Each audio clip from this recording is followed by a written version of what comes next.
Ndodh që dikush të vritet për një fajë që nuk e ka bërë. Në Shqipëri kjo quhet gjakmarrje. Kur merret një jetë, kërkohet një tjetër, jetë për jetë, gjak për gjak, dhe kjo vazhdon pafund derisa një nga familjet të vendos paqen. Para disa viteve në Shkodër u vra një pastor, jo sepse kishte bërë diçka vet, por sepse ishte pjesë e një familje në gjak. Ai u bë pagesa për diçka që nuk e kishte bërë.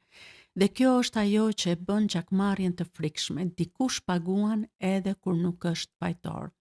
Por ajo që ndodhi më pas është edhe më e fortë.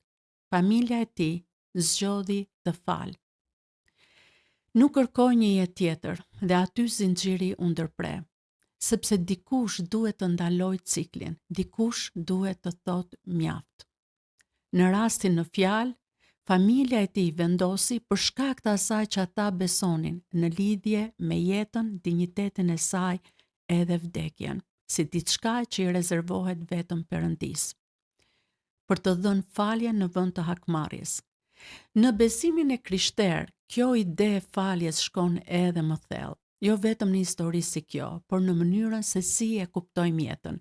Që e keqja nuk është vetëm atje jashtë tek njerëzit e tjerë, por në fakt është edhe brenda nesh, dhe drejtësia hyjnore kërkon përgjigje. Në vend që të kërkohej jetë për jetë nga ne, Jezusi u bë ai që pagoi. Kjo është ajo që ka ndodhur në Pashkë. Jezusi pagoi jo sepse ishte fajtor, por që zinxhiri të ndalej. Edhe nëse nuk beson si unë, ndoshta kjo pyetje ja vlen. Nëse cikli mund të thyet, a do ta lëm të vazhdoj apo do të pranojmë paqen? Ti çfarë mendon? Zoti ju bekoft edhe gëzuar Pashkën të gjithë atyre që e festojnë. Lutem që do të jetë një fundjavë e bukur, me shumë paqe dhe me shumë gëzim.